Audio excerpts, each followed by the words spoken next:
Basically in India, there are many people who say hadith is fake. Hadith came after 300 years after the Prophet sallallahu alaihi wasallam. How should I debate with these people? How should I answer them? Thank you. Okay, Hayyak Allah.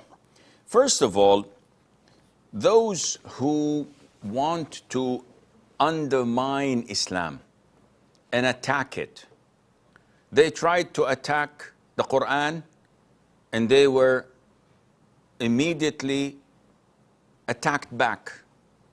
And there were so many defenders of the Quran, so they retreated.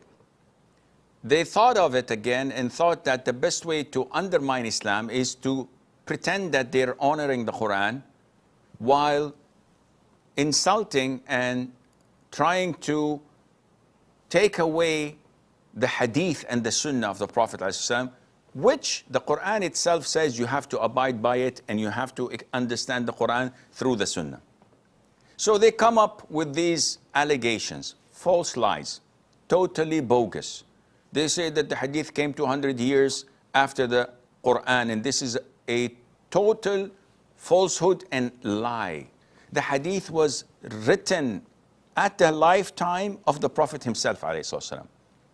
Among those who were known among the companions to write everything that the Prophet says, ﷺ, Abdullah ibn Amr ibn al-As, may Allah be pleased with him and with his father. He had more than 2 big camels load of scriptures that were filled with the Prophet's sayings and words, ﷺ.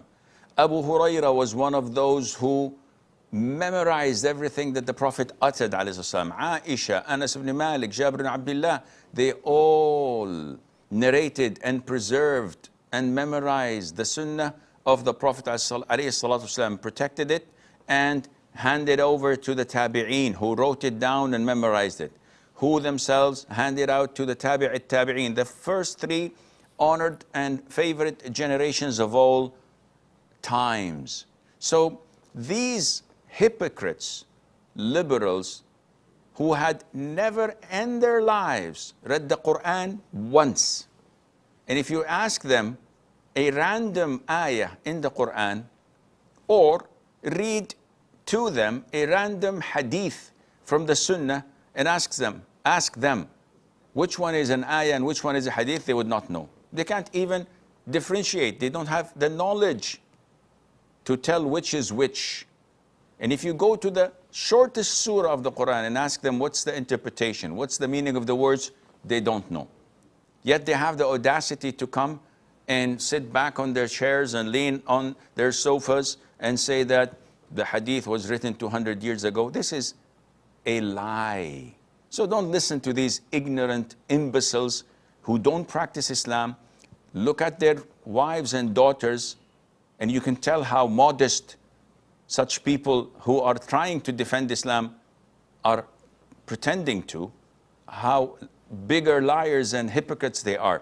Look at their conduct, their akhlaq, the way they deal with people, and you will definitely know that they have no relationship to Islam, and Allah knows best.